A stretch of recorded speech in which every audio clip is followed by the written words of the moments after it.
noches, amigos, bienvenidos a Boca a Boca. El día de hoy les hemos preparado una edición muy especial. En primer lugar estará con nosotros el señor Martín Tanaka. Él es investigador principal del Instituto de Estudios Peruanos. Con él vamos a conversar acerca de la situación que vive el país y de la situación de nuestras instituciones políticas. Luego estará con nosotros el señor Pedro Franque. Él es economista y un estudioso también de los asuntos que interesan a la política peruana. Él es un estudioso de los programas sociales. Con él vamos a tener también una interesante conversación. Luego estará con nosotros en nuestros estudios Juan Manuel Robles. Él es escritor y periodista del diario Hildebrand en sus 13. Con él vamos a hablar mucho sobre política y sobre una serie de otros temas. Y por último, el economista Carlos Anderson conversará con nosotros sobre lo que está ocurriendo en China y el impacto que está teniendo la economía china en el mundo globalizado. Bien, un saludo a todos los que nos sintonizan en el canal 11, en el 11.1 en HD, aquellos que nos ven en Miami, en las redes sociales, en nuestra página web y a todos los que nos siguen domingo a domingo. Mi nombre es Luis Alfonso Morey y esto es Boca a Boca. Bienvenidos.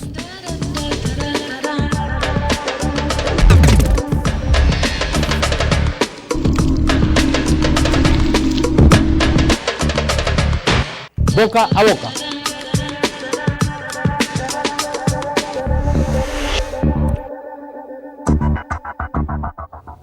Tenemos el gran gusto de tener en nuestros estudios centrales al investigador principal del Instituto de Estudios Peruanos, Martín Tanaka. Muchas gracias, Martín, por estar aquí. Buenas noches, gracias por la invitación. Además, estamos todavía cerca de la fecha del fallecimiento del gran José Matos Mar, fundador del Instituto de Estudios Peruanos que tú integras y lideras, y este canal pues ha rendido ya varios homenajes a su figura y al trabajo que él ha realizado y que tú estás continuando. En primer lugar, unas palabras quizá de pronto al trabajo hecho por Matos Mar y a lo que tú estás continuando. Bueno, más sobre don José Matos que sobre mi modesto trabajo, ¿no? Creo que Matos fue una figura pues extraordinaria, ¿no? En muchos campos, ¿no? Como líder y conductor y fundador de instituciones, animador de proyectos, animador de debates, de discusiones. Creo pues que es una de esas figuras irrepetibles, ¿no es cierto?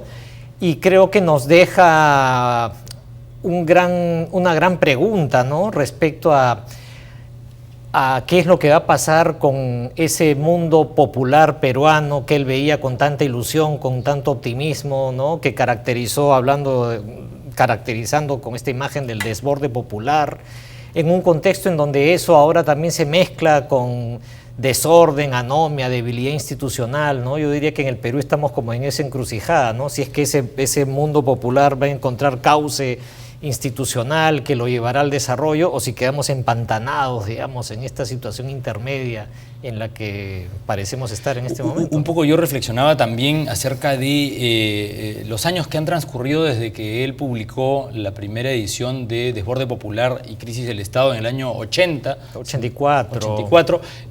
Muchas de las cosas que él explicaba de esta problemática social peruana no se han resuelto, ¿no? Algunas han cambiado, pero otras no han cambiado para bien. No sé cuál es tu punto de vista. Sí, correcto. Digamos, si uno revisa ese libro hoy, uno va a encontrar que lo que en ese momento parecían ideas, bueno, y lo eran, mejor dicho, ideas muy audaces, hoy ya están bastante asentadas, ¿no? Digamos, esta idea de que la Lima popular, de origen migrante, de origen andino, es la que realmente le da la fisonomía, la personalidad a la ciudad. Yo diría que eso está totalmente instalado en la conciencia colectiva, ¿no? Pero a inicios de la década de los años 80 veníamos de una tradición en donde más bien se pensaba que a estos inmigrantes que llegan a Lima hay que expulsarlos, ¿no? Claro, No con estas malas estar costumbres, acá. con este estilo. Así es, vienen con otras costumbres, otra cultura, ensucian, afean la ciudad, ¿no? Esas eran cosas que se decían en los años 60, 70, hasta comienzos de los 80. Entonces sí, Matos lanza muy fuertemente este otro mensaje. No, esta es la verdadera Lima, no la otra, ¿no? Sí. Y como dices tú, el desafío que plantea ese desborde del que hablaba Matos todavía no está resuelto, ¿no? O sea, esa incapacidad del Estado de poder atender las demandas de esta nueva sociedad tan distinta, tan heterogénea. Y quería empezar por ahí, Martín. Lo primero es, he leído varias de las cosas, te sigo en en internet, en tu blog, el Perú es un país dividido, ¿no? Hay quienes tienen la tesis de que el Perú es un país dividido porque su origen también es un origen en donde hay una élite pequeña, ¿no?, de rasgos europeos, ¿no?, y al frente tiene a una población andina, ¿no?, que es avasallada en un momento, y que un poco esto no ayuda a crear una nación, ¿no? Uh-huh. Pero por otro lado, tú sostienes la tesis de que justamente la riqueza, la multiculturalidad es lo que nos podría hacer todavía más fuertes. Cuéntanos un poco eso. Bueno, a ver, es como un desafío y una posibilidad, ¿no? Claro, nuestro país históricamente uno podría decir que está dividido. Quizá un término más preciso para hablar de esa división es más de fragmentación, ¿no? Porque no es que armemos 2, 3 grandes bloques que nos dividen y nos enfrentan, no, más bien como que hay demasiados grupos que cada uno va por su lado, ¿no? Y entonces el gran desafío en el Perú ha sido más bien cómo se construyen criterios, alianzas, coaliciones que permitan unificar eso, ¿no? Mira, haciendo un salto también en la conversación, hace unos días hemos celebrado en el Instituto los 100 años de María Rostorovsky, ¿no? Ha cumplido 100 años doña María. Y yo estaba leyendo a propósito de este cumpleaños un artículo que escribió María Rostorovsky sobre el Estado Inca. Y fíjate que ella tiene también esta mirada de que los Andes históricamente siempre fueron muy fragmentados, digamos un espacio poblado por señoríos, curacazgos, y que precisamente el gran mérito de los incas fue establecer relaciones de reciprocidad, de intercambio, que permitieron construir alianzas, tejer coaliciones, que permitieron la grandeza, digamos, de lo que conocemos ahora como el Imperio Inca, ¿no? Pero eso no estuvo asentado en la imposición, en la fuerza, en la unificación, sino en una paciente construcción de coaliciones. En el diálogo, ¿no? Sobre un territorio muy heterogéneo, ¿no? Ahora, vamos a hablar esta noche sobre los conflictos sociales, que es, digamos, uno de los grandes temas que todavía no se resuelve. Pero empecemos entonces por el Perú de hoy, del siglo XXI, con una megaciudad, con una Lima que tiene muchas ciudades. Tienes Lima Norte, tienes, digamos, una conformación cultural, étnica, muy variada, que hace pues que el país, para muchos analistas internacionales, sea un país difícil de gobernar. Dicen, el país, por su geografía, por su gente o por sus gentes, es un país muy complejo, ¿no? Las demandas de la selva, si uno las compara con las demandas del sur del país, de Puno, de la región andina, hacen pues que gobernar para el Perú, para legislar desde Lima, con un país tan complejo, es difícil, pues, o es imposible. ¿Tú qué piensas? Es muy difícil, siempre lo ha sido, pero creo que también es cierto que en muchas circunstancias hemos sido capaces de tener referentes comunes, ¿no? Y de articularnos. No sé, mira, el APRA en su momento, en el siglo XX, significó eso. La izquierda en algún momento significó eso, Acción Popular, liderazgo de Alan García, la ilusión que despertaba Ollantumala, el fujimorismo en su momento. O sea, cada cierto tiempo ha habido como grandes figuras políticas, grandes movimientos que lograron construir un mensaje unificador y que permitieron tejer, digámoslo así, esos referentes comunes y esas alianzas que permitieron movimientos nacionales, ¿no? Entonces, pese a esa fragmentación, también hay un sedimento, digámoslo así, que permite hablar pues, de una nación peruana, de una comunidad peruana en medio de nuestras diferencias. Pero dicen que lo que nos une es la comida, por ejemplo. Pese a que la comida también tiene unas variantes, pero sí, digamos, en la comida los peruanos sí estamos unidos. Pero es un referente en el que muy fácilmente nos podemos identificar, ¿no? Eso es cierto. Ahora, hablemos un poco más del tema actual. Es decir, los partidos políticos tienen un problema de representatividad, hay una crisis que se arrastra ¿desde cuándo? Bueno, nunca hemos sido fuertes, ¿no? Uno mira la historia larga, claro, hemos tenido demasiados años de dictaduras militares, partidos proscritos, ¿no? Democracias interrumpidas, pero en la década de los años 80 parecía que estábamos construyendo algo, ¿no? Y que termina abruptamente pues, con el fujimorismo, con el golpe de Estado. El fujimorismo pues, intenta prácticamente monopolizar la escena política y luego, a partir del 2000, ha habido avances parciales de reconstrucción, pero seguimos con una gran precariedad, ¿no? Ahora, hay quienes sostienen que el modelo económico, y eso vamos a hablar más adelante también con nuestros invitados economistas, no ha cambiado desde la época de Fujimori. Es decir, todos los presidentes que han seguido a Fujimori han mantenido el esquema neoliberal, ¿no? Que tiene además en la Constitución del año 93 como que su piedra angular, ¿no? El capítulo económico es el que dice que el Estado tiene un rol subsidiario y sobre esa base un poco que se ha manejado la economía hasta el día de hoy. Ni Ollanta, que prometió un gran cambio, hizo nada al respecto del tema. ¿Crees tú que hoy el pueblo peruano reclama algo diferente? La sociedad peruana, digamos, los pueblos más pobres. Hay quienes sostienen que la riqueza está en manos de un porcentaje ínfimo de la población, el que 70% de la riqueza está en manos de un 1% de la población, ¿no? Y que eso no ayuda, pues por eso es que las carreteras se bloquean. ¿Qué piensas tú?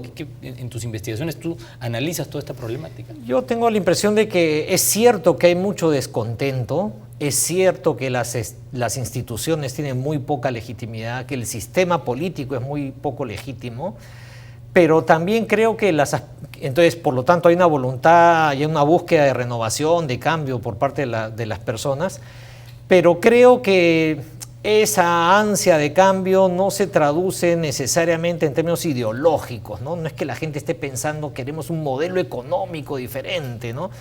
Lo que sí está queriendo es, obviamente, mejores condiciones de vida, lo que quiere es un Estado más eficiente, quiere más seguridad, quiere más empleo, ¿no? Yo creo que no lo traduce necesariamente en términos ideológicos y en términos muy intuitivos, donde las personas intuyen que tal o cual candidato se lo puede dar, independientemente de si sea de izquierda o de derecha, creo que lo va a seguir, ¿no? Creo que lo que las personas buscan es una combinación de eficiencia, credibilidad, honestidad, ¿no es cierto? Un poco en los servicios públicos, una persona que no tiene agua potable, que no tiene una conexión a agua potable, que paga 10 veces más en un pueblo joven que una persona que vive en una zona residencial, digamos, no le interesa a quién le da el agua, lo que necesita es que alguien, el Estado, vele para que tenga pues el suministro de agua potable. Así un poco es. Eso, ¿no? Yo sí creo que ¿cómo decirlo? Ese malestar con el modelo económico, sí, uno podría decir que era mucho más fuerte en 2006, uno podría decir que estuvo presente también en gran medida, aunque menos en 2011, pero ahora diría yo que no se percibe tan claramente, ¿no? Aunque ciertamente hay descontento y hay voluntad de cambio. Por eso es que uno mira las últimas encuestas de opinión y claro, hay 3 candidatos que puntean, que son relativamente conservadores, y luego hay una población grande que piensa votar en blanco, que no tiene definido candidato. Respecto de esos 3, y llamémoslos con nombres y apellidos, Keiko, PPK y Alan García ofrecen más o menos lo mismo. Así es. O sea, el menú de estos 3, que además son los que más cobertura mediática tienen, ofrecen un programa económico que es el continuismo. En términos ideológicos, programáticos, sí, ¿no? La gente los diferenciará por estilos personales, por sus periferias, por la gente que convocan, pero ahora, es cierto. Y hay gremios e institutos de investigación, digamos, que mantienen o promueven el statu quo, ¿no? Yo en algún momento en alguna columna he dicho, hay gente tan insensible desde mi punto de vista que quiere que nada cambie, o que desde hace tiempo quería que nada cambie, y el pueblo, las bases sociales, más bien reclaman algo distinto, y es un poco lo que explica el fenómeno de Fujimori en su momento y después el fenómeno de Ollanta. ¿Qué crees tú que puede ocurrir con un país fragmentado, como decíamos, y con una población descontenta, fastidiada, molesta? Bueno, es una combinación explosiva, ciertamente, ¿no? Y en nuestros países, digámoslo así, la tentación de búsqueda de salidas facilistas a problemas complejos mediante fórmulas autoritarias o mediante fórmulas populistas, ¿no es cierto?, es un riesgo, ¿no? Por eso creo yo que en esta elección es crucial atender la insatisfacción económica y también la insatisfacción institucional, digámoslo así, ¿no? Entonces hay que hacer cambios en lo económico y hay que hacer mucho en lo institucional, donde no se ha hecho prácticamente nada en los últimos años. Ahora, y de cara al bicentenario, digamos, el Perú, digamos, va a celebrar su aniversario, pero pronto, en el 2021, pero hay temas que no se han resuelto, el tema de la corrupción, el tema de la falta de respeto a las reglas. Basta pasear por cualquier distrito y ni el semáforo es respetado, ¿no? ¿Cuál cruza todas las clases sociales eso? Claro, es transversal, ¿no? Desde los más preparados, los más ricos y la gente más humilde. ¿Cuál dirías tú, de acuerdo a los estudios que han hecho ustedes últimamente, dirías son los principales problemas vigentes del Perú? Digamos, pero los tres, o sea, la delincuencia, dicen ahora la inseguridad. Claro, hay algunos temas que surgen, digamos, de las encuestas de opinión, ¿no? Claro, el empleo, el bienestar económico, la seguridad, son temas muy importantes. Creo que a nivel de la opinión, ¿cómo decirlo?, de ciertos líderes de opinión, de ciertos centros de pensamiento, creo que cada vez también hay más consenso sobre la necesidad de emprender reformas referidas a la institucionalidad política, ¿no? Yo creo que eso es muy importante. Pero ya que mencionas el tema del Bicentenario, creo que el Bicentenario también debería ser ocasión para generar un gran debate político, un gran debate público sobre temas que tienen que ver con la identidad peruana, el civismo, la manera en que nos relacionamos entre peruanos, ¿no? Yo creo que ese tema no está en agenda, pero debería estar en agenda. Cómo nos entendemos, cómo entendemos las relaciones entre nosotros, cómo nos imaginamos el futuro del país, ¿no? Porque obviamente la manera en que nos imaginamos el futuro va a determinar en gran medida la agenda de cosas que hay que hacer ahora. Ahora, dentro de ese orden de ideas, digamos, la responsabilidad de los radiodifusores, los medios masivos de comunicación, la televisión en particular. Hoy buena parte de los canales son acusados de promover una televisión que no aporta nada en términos de civismo, ni de valores, ni de nada. Y en un mundo interconectado, si bien hay redes sociales, la televisión sigue teniendo pues un impacto tremendo en la vida de las personas. ¿Qué opinión tienes tú respecto de la responsabilidad y el rol de los medios? Creo que es fundamental, ¿no? Y claro, digamos, si es que uno mira en otros países... en Chile no pasa esto, ¿no? Yo he visto la televisión, yo tengo tablet como mucha gente, sí, pero tú ves la televisión peruana y la comparas con la televisión... Claro, no está tan inclinado, digamos, hacia cierta manera de hacer televisión comercial como ocurre en el Perú, ¿no es cierto? Pero hablando de ese tema, mirando otros países... en la coyuntura de sus bicentenarios, ¿no? Porque ya varios lo celebraron alrededor de 2010, ¿no? Uno lo que ve es que sí, los medios, muchos de ellos se propusieron a plantear un debate alrededor del bicentenario, haciendo muy diferentes cosas, ¿no? Propiciando creación de miniseries históricas, creando espacios de debate sobre los grandes problemas nacionales, publicando libros, ¿no es cierto? Yo creo que hay mucho que se puede hacer, pero también, por supuesto, el impulso estatal, digamos, este tiene que ser un asunto que el propio Estado asuma, claro, para hacer de esto un gran momento educativo, digamos, en el país, ¿no? Y vamos a hablar también de las reformas políticas digamos, que nadie trata, digamos, con profundidad, el voto libre o el voto voluntario, la reforma que podría hacernos tener un Congreso de más calidad de pronto, ¿no? Pero antes, respecto del tema del Bicentenario y todas aquellas cosas que podemos hacer, el Estado dice que tiene un rol que cumplir, los que hacemos televisión. ¿Qué países de la región crees tú que han hecho algo? O sea, uno ve Correa en el Ecuador, ve incluso a Evo y dicen que estos presidentes que parecía que lo iban a hacer muy mal, de pronto no lo están haciendo tan mal, ¿no? Digamos, en el tema económico podemos discutir, pero en el tema del civismo y el desarrollo, ¿qué piensas tú?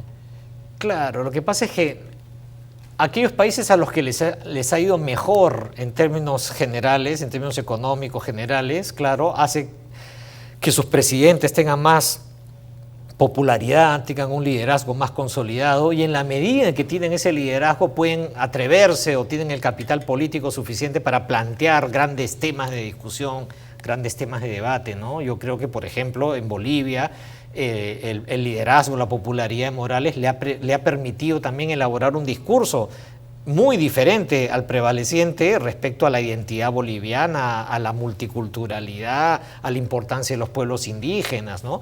Y eso ya me parece que después de todos estos años de Morales ha calado en la conciencia pública, en la identidad política de Bolivia, ¿no? Y Perú no lo va a poder hacer así porque es difícil imaginarse un liderazgo tan fuerte en los próximos años, pero eso se puede compensar con la suma de esfuerzos, ¿no es cierto? Con eso, con el intento de concertar y de fijarnos metas comunes entre grupos diferentes, ¿no? Ahora, hay otras cosas que también me interesa tu opinión. Hay frases que se han acuñado hace tiempo y que la gente las repite y están en el imaginario colectivo, como esa de el peor enemigo de un peruano es otro peruano, o roba pero hace obra, Sí. que son terribles, ¿no? Porque al final eso terminan tolerando, ¿no? Situaciones que van justamente en contra de la construcción de la institucionalidad. ¿Qué piensas tú de roba pero hace obra y por eso hay que votar por el menos malo? Claro, yo creo que eso, nos hemos acostumbrado demasiado a tener estándares muy, muy bajos en lo político, ¿no? Precisamente por eso es que resulta imprescindible plantearse una reforma política en serio, ¿no? En cuanto a la reforma económica, digamos, estando de acuerdo o en desacuerdo, no se puede negar que en algún sentido se ha avanzado y que algunas cosas se han logrado, ¿no? En materia de crecimiento, de reducción de la pobreza.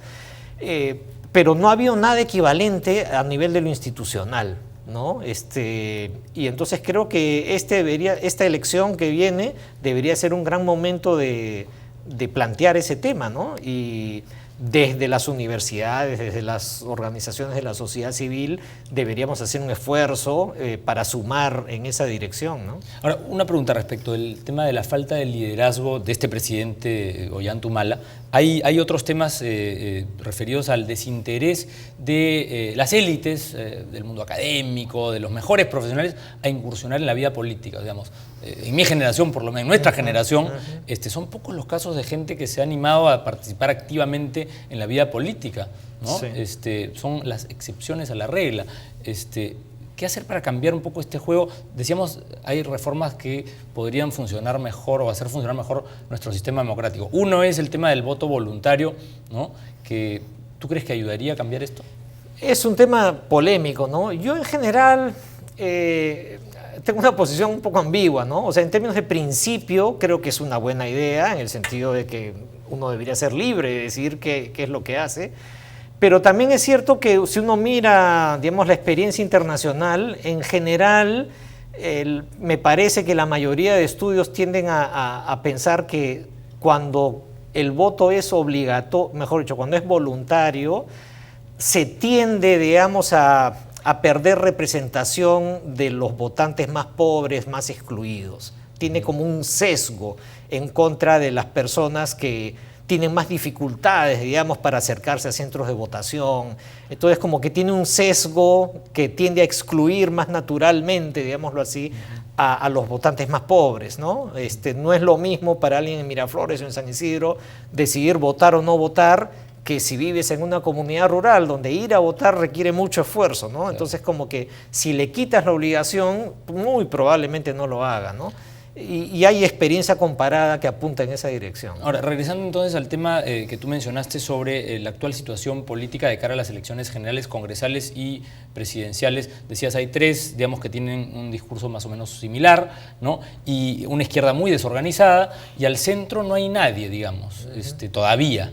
¿Qué crees tú que puede ocurrir? Digamos, no tenemos una bola de cristal, pero podemos plantear escenarios. La carrera electoral va a ser corta, ¿no? En abril ya tenemos las elecciones. ¿Qué análisis tienes tú respecto de lo que puede ocurrir? Con además una multimedia que no es del todo plural tampoco, ¿no? Hace unas semanas Alfredo Torres publicó un artículo que me pareció muy, muy importante, ¿no? Hablando de ese tema. Él decía que, claro, ya hay tres que están arriba y seguramente esos tres van a seguir. Pero lo que va a tener que definirse en estas últimas semanas y meses de este año es quién va a ser el cuarto, digámoslo así. Y ahorita hay una pelea por el cuarto lugar, ¿no? Hay una pelea donde está Urresti, donde está Najara eventualmente, donde está Acuña, donde está Toledo y algunos más, ¿no? Pero digamos ya falta poco para que esa pelea se dilucide y probablemente ese cuarto lugar le coma una votación importante a los tres primeros, ¿no? Dicen que el que clasifica, en teoría, el que clasifique a la segunda vuelta, digamos, con Keiko, ¿no? O con Alan, es el que tiene más posibilidades de convertirse en el próximo presidente. ¿Tú qué crees? No lo sé, pero digamos, lo que sí me imagino es que el que quede segundo puede ser el que esté cuarto. Eso podría ocurrir. Eso es más probable. Eso podría ocurrir, Y ¿no? puede no estar en escena todavía. Exacto, no sabemos quién es. Puede ser alguno de estos a los que no le damos importancia ahora, pero por las circunstancias de la campaña puede terminar en todo caso cerca, ¿no? Pisándole los talones al tercero o al segundo, quién sabe, no sé, ¿no? Ahora, pero sí creo que, vistas las cosas como se ven ahora, creo que la primera opción para ganar la elección obviamente la tiene Keiko Fujimori, ¿no? Además se ha visto esto de que no es casualidad de que el que quedó segundo en la última elección ganó la siguiente en las dos últimas. ¿Y qué hay de lo que ha ocurrido con la multimedia? Tenemos el caso de Vargas Llosa con Fujimori, luego tenemos el caso de lo que se hizo con Humala y al final ganó Humala, o sea, lo que hizo un grupo importante de canales y periódicos de atacarlo mucho, lo hicieron crecer, ¿no? Hay quienes dicen que la estrategia editorial hoy sería más bien ningunearlos, a los que pudieran tener algún chance para no darles más tribuna. ¿Tú qué crees? Que dicen que los medios no ponen presidente, pero se pueden bajar algunos potenciales candidatos. Digamos, en Argentina sí. El Clarín es acusado de eso, ¿no? Claro, pero ahora, en todo caso, hasta ahora no se ve, digamos, un candidato que ponga muy nervioso al sistema imperante, digámoslo así, ¿no? Por lo que se ve hasta ahora, ¿no? Hay algunos de estos que están disputando el cuarto lugar que son vistos como con cierto desdén por ser considerados poco presidenciables, digámoslo así, ¿no? Por ponerlo de alguna manera. Pero no es porque sean una amenaza necesariamente al sistema, ¿no? ¿Y tendremos, tú crees, Martín, un debate de ideas, de planteamientos? Porque hasta ahora no hemos escuchado a ninguno de estos favoritos, entre comillas, decir nada respecto de lo que piensan hacer. No han dicho nada. Sí, y como decíamos hace un momento, en la medida en que en términos generales programáticos piensan bastante parecido, es difícil contrastar muy netamente programas, ¿no? Entonces, muy probablemente vaya a terminar siendo una campaña de ataques personales, ¿no? De atacar al líder, ¿no?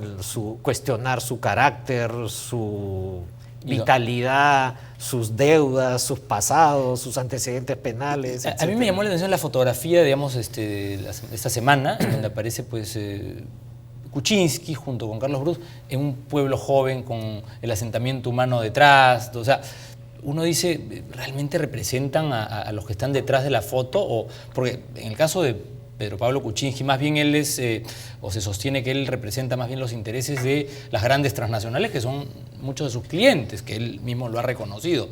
Y de otro lado tiene el tema de la nacionalidad, que dice que va a devolver el pasaporte. Digamos, se ve un poco impostado, digamos, el que un candidato norteamericano, ¿no?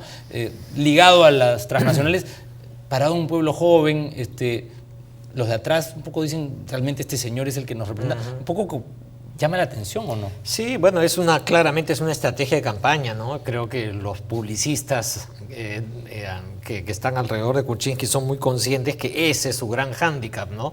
Que puede conquistar votos en Lima, pero que le va a ser difícil conquistar votos en el conjunto del país, y que efectivamente se le percibe como muy elitista, muy de los de arriba. Como cuando Vargas Llosa iba a un pueblo joven y estaba con los niños y un poco que él no estaba muy cómodo, ¿no? Sí, seguramente ese criterio estará muy presente para conformar la fórmula presidencial y la lista de candidatos al Congreso, ¿no? Oye, Martín, se nos ha ido el tiempo. Va a ser interesantísimo poder conversar de estos múltiples temas que tienen que ver con el estudio del Perú, ¿no? Creo que hay que leer más y hay que estudiar más al Perú para poder votar mejor, ¿no? ¿Qué recomendación le darías tú al votante, al televidente, ¿no? Para que tenga un voto consciente? Yo creo que, claro, hay que tener muy en claro que de la decisión política pues se deducen decisiones que nos afectan a todos, ¿no? Ahora, también es cierto, para hablar a favor del votante, de que él tiene que elegir dentro de la oferta política que se le presenta, ¿no? O sea, y el menú aparece como relativamente reducido y como no muy atractivo, ¿no? Pero diría yo entonces que no solamente tener interés por lo que pasa en el momento de la elección, sino en general, ¿no? Seguir al gobernante independientemente de quién sea en sus decisiones de gobierno e informarse y participar, inmiscuirse en la vida pública en general, ¿no? Yo creo que eso es importante. Última pregunta, el rol de los jóvenes. Hay un porcentaje importante de la población que va a votar por primera vez y digamos, los jóvenes también, yo diría que tienen en sus manos ¿no? El futuro del próximo Congreso y la próxima elección presidencial. Y estos jóvenes, digamos, usan smartphones, tienen otra dinámica. ¿Qué crees tú que ocurra con los jóvenes, con los nuevos jóvenes? Creo que para algunos temas pueden ser importantes, pueden ganar mucha visibilidad pública, ¿no? Se ha visto en los últimos tiempos con la ley de empleo juvenil, con la discusión sobre la unión civil, ¿no? Ha habido algunos temas, algunas causas que han concitado cierta capacidad de movilización que ha logrado tener impacto en la opinión pública, ¿no? Y en el contexto de las elecciones, en elecciones reñidas, esos movimientos pueden tener efectos importantes. ¿Podrían salir a las calles otra vez, dices tú? Sí,